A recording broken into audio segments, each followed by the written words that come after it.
Hello everyone. तो जैसा कि आप सबको पता है कि आज हमारा मैटर था दिल्ली हाई कोर्ट में। और वहां पे एनटीए को रिप्रेजेंट कर रहे थे सॉलिसिटर जनरल तुषार मेहता।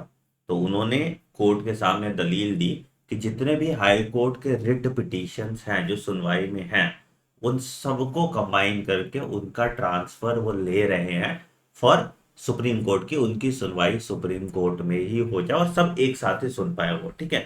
अब सुप्रीम कोर्ट का जो रेगुलर बेंच है वो 8 जुलाई को खुलेगा, तो इसीलिए आज हमें हाई कोर्ट में कोई जजमेंट नहीं मिल पाया। अब जो भी होगा 8 जुलाई के बाद ही होगा। तो बच्चों के बहुत सारे सवाल आ रहे थे कि सर अब हम क्या करें। ठीक है। तो बेटा मैं तुम्हें पहले पॉसिबल आउटकम क्या है वो बता देता हूं, और इस तरह से नहीं कि मेरा क्या मन है क्या आउटकम हो जाए। हमने वकील से बात की, हमने जजेस से बात की, हम और भी एक्सपर्ट से बात की है, और जेन्युइनली ऐसा जनरली ऐसा केसेस में क्या होता है उसके बारे में पहले समझते हैं। ठीक है। तो सबसे पहले आपको देखोगे कि एनटीए ने जो कमिटी बनाई है उस कमिटी का रिस्पॉन्स आएगा और बोलेंगे हाँ ठीक है, जो 63 स्टूडेंट को जो ग्रेस मार्क्स दिया गया था, ये उनको बोलेंगे भाई, या तो अगर आपको लगता है कि आपको टाइम नहीं मिला तो आप री एग्जाम दे दो। ठीक है। या फिर आप अपना ग्रेस मार्क्स रिमूव करा। ठीक है, रिमूव ग्रेस मार्क्स। अब इसके होने के प्रोबेबिलिटी 100% है। इसके होने की प्रोबेबिलिटी 100% प्रोबेबिलिटी। ठीक है। बट 1563 स्टूडेंट का ग्रेस मार्क्स हट भी जाएगा तो आपका कोई फायदा तो होने वाला नहीं है ओवरऑल रैंक या इन्फ्लेशन में, कोई नहीं। ठीक है। बट एनटीए अपनी की तरफ से ये जरूर करेगा। ठीक है। इसके बाद मैटर चला जाएगा आपका सुप्रीम कोर्ट में। ठीक है। सुप्रीम कोर्ट क्या जजमेंट दे सकता है? सुप्रीम कोर्ट पे हमारा जो काउंटर होगा वो सबसे पहला काउंटर ये होगा कि ये जो नंबर आप बता रहे हैं सर जी 1563, ये डेटा गलत है। रिजल्ट में और सारी एनॉमलीज हैं, मतलब बहुत ज्यादा बच्चों को ग्रेस मार्क दिया गया है। तो रिजल्ट पे एक जांच इंक्वायरी बिठाई जाए जिसमें सारे बच्चों के रिजल्ट का ओएमआर वर्सेस जो एक्चुअल स्कोर कार्ड है उसकी स्क्रूटनी हो और रिजल्ट रिपब्लिश कराया जाए। ठीक है। There is a very good chance कि ये हमें सुप्रीम कोर्ट ग्रांट कर देगा कि कोई एक ऑटोनॉमस बॉडी बना देगी जो इस रिजल्ट के ऊपर पूरा इंक्वायरी बिठाएगी और देखेगी कि रिजल्ट में कहाँ कहाँ गड़बड़ियां हैं और रिजल्ट को रिपब्लिश करेगी। मेरा जहां तक मानना है कि इससे होने से ये जो डेटा ये एनटीए 1563 बता रही है कम से कम 15,000 से 20,000 होगा, और इससे तुम्हारा जो कट ऑफ है वो 635 तक आ जाना चाहिए। ठीक है। ये जो कट ऑफ है 635 मार्क्स तक आ जाना चाहिए। एंड अगर ये भी हो जाता है तो this is a very big win for us, और ज्यादातर चांसेस है कि सुप्रीम कोर्ट में कि यही हो। ठीक है। अच्छा, दूसरा सुप्रीम कोर्ट ये कर सकता है कि पूरा रीनीट करा दिया जाए। ठीक है, जिसके होने के चांसेस बहुत कम है।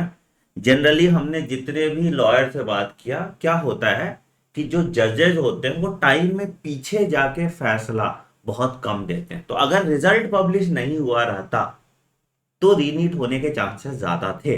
अब रिजल्ट पब्लिश हो गया है तो क्या हुआ, दो पार्टीज बन गई। अब तुम देख रहे होगे ना, एक पार्टी ऐसा है जिसके 660 670 नंबर आ रहे जो नहीं चाहते रीनीट हो, एक ऐसा है जिसके 650 से कम आ रहे और वो चाहते हैं रीनीट हो। तो दो पार्टी जब बन जाती है तो आपको दोनों को पैसिफाई करके एक मिडिल रास्ता अपनाना पड़ता है। तो ये मिडिल रास्ता प्रो वन रिजल्ट वाला है, जो रिजल्ट रिपब्लिश करने वाला रास्ता है। ठीक है। रीनीट की प्रोबेबिलिटी यहाँ पे बहुत कम हो सकती है। अब ये तुम्हारे जज पे डिपेंड करता है कि अगर हम उनको बहुत स्ट्रांग केस मिलता है मास पेपर लीक का, तो ये तब होगा जब पेपर लीक मास पेपर लीक हुआ है। अगर सिर्फ पेपर लीक हुआ भी होगा और अगर जो तुम्हारा इन्वेस्टिगेटिंग ऑफिसर है, जो पुलिस ऑफिसर है, वो गवाही दे दे कि नहीं नहीं सर जितना पेपर लीक हुआ है हम उतने लोगों को पकड़ लिए है, ठीक है, तो रीनीट होने के चांसेस नहीं है। जब मास पेपर लीक हुआ है, पेपर बहुत ज्यादा जगह तक फैल गया और ये साबित हो जाए कोर्ट में, तो रीनीट होने की प्रोबेबिलिटी है। बट अगेन ऑनेस्टली मैं बात करूं तो इसकी प्रोबेबिलिटी तुम 1% 2% पकड़ लो, उससे ज्यादा नहीं है। ठीक है। और तीसरा एडवर्स इफेक्ट भी हो सकता है, इसका उल्टा भी समझ लो कि एनटीए के फेवर में जजमेंट दे दिया जाए। ऐसा भी होता है, कोर्ट ने बहुत बार गवर्नमेंट के फेवर में भी जजमेंट दिया तो एनटीए के फेवर में जजमेंट दे दे, और ये कुछ नहीं हो, यहाँ जो ग्रेस मार्क्स हट गया इतना ही रह जाए और कट ऑफ जो है 650 प्लस ही रहे, ठीक। तो ये पॉसिबल आउटकम है। अब आपको क्या करना चाहिए, ठीक है। तो देखो आपका क्या डिसीजन है, आपका डिसीजन है कि आप ड्रॉप ले रहे हैं फॉर नीट 2025। देखो अगर जो बच्चे इस आस में हैं, मैं ऑनेस्ट बात करूंगा, ठीक है यार, बहुत बच्चे इसलिए भी रीनीट चाहते हैं, वो सोचते हैं कि एक महीने का टाइम मिलेगा, एक महीने में पढ़ के हम नीट फोड़ लेंगे, ऐसा नहीं होता, ठीक है। तो तुम लोग झूठी सपने देख रहे हो, ठीक है, ऐसा कुछ भी नहीं होता, ठीक है। तो अगर आप ड्रॉप ले रहे हैं, तसल्ली से नीट 2025 का ड्रॉप लीजिए, ठीक है, एंड पढ़ना स्टार्ट करिए। देखिए हमारा ऑलरेडी मई का महीना बर्बाद हो गया, ठीक है, जून पूरा बर्बाद हो जाएगा अगर आप यही एनटीए एनटीए खेलते रह गए तो, ठीक है।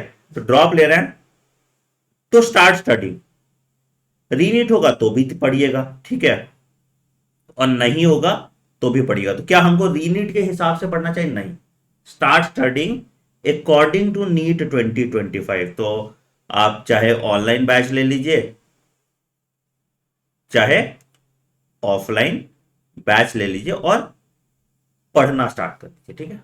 हमारा भी ऑनलाइन बैच 15 जून से स्टार्ट हो जा रहा है, ठीक है।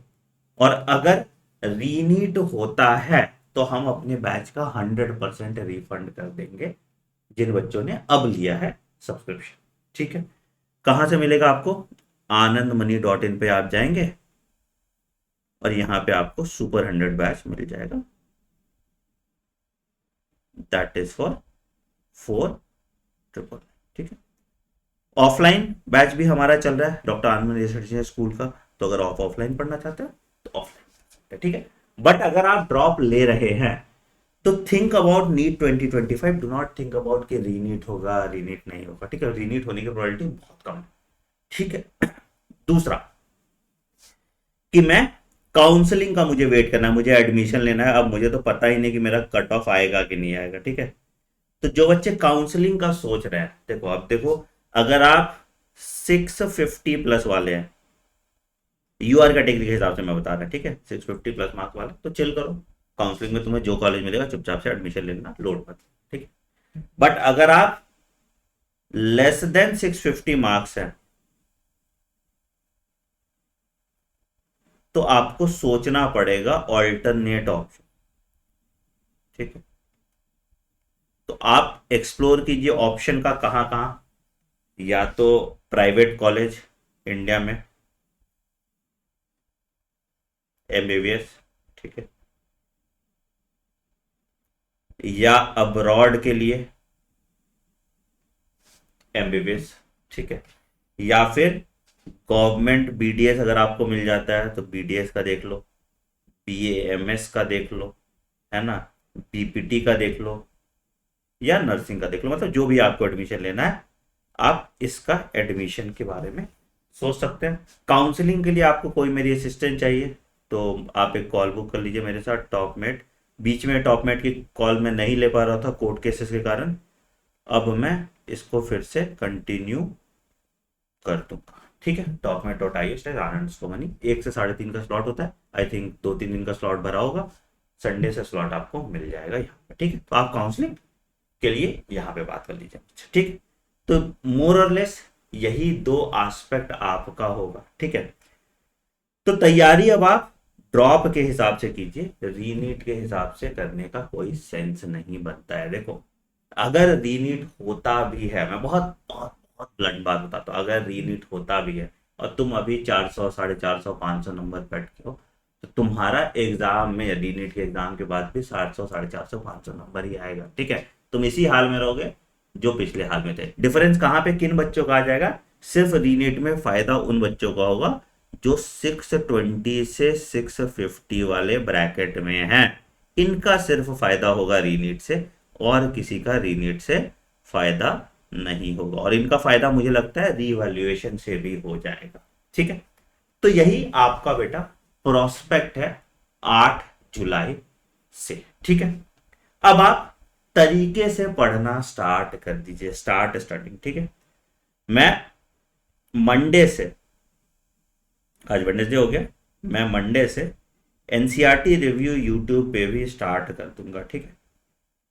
हमने हर साल की तरह एनसीईआरटी रिव्यू किया है, इस साल भी एनसीईआरटी रिव्यू स्टार्ट कर देंगे यूट्यूब पे। अगर और पहले से चाहिए तो कमेंट सेक्शन में मेंशन करो, मैं उसका आंसर दूंगा, ठीक है। और भी कुछ क्वेश्चन है तो भी कमेंट सेक्शन में डालिए, और किसी पे डिटेल वीडियो चाहिए तो भी कमेंट सेक्शन में डालिए, मैं उस पर भी आंसर करूंगा। अगर आपको नीट 2025 का एलिजिबिलिटी क्राइटेरिया पे वीडियो चाहिए तो भी कमेंट में डालिए, मैं उस पर भी जवाब दूंगा, ठीक है। और प्लीज कमेंट सेक्शन में कचरा मत डालिएगा कि reNEET NEET reNEET NEET no reNEET, तुम लोग जो आपस में लड़ते हो मत करना इसका टाइम पास। कोई मैं अपना ओपिनियन नहीं बता रहा हूँ बेटा, मैं बता रहा हूँ क्या प्रोबेबल एस्पेक्ट है। क्या होना चाहिए वो अलग बात है, क्या होगा वो अलग बात होता है, ठीक है। तो लॉजिकली समझदार इंसान की तरह बात को सुनिए और उसको इंप्लीमेंट कीजिए। Thank you.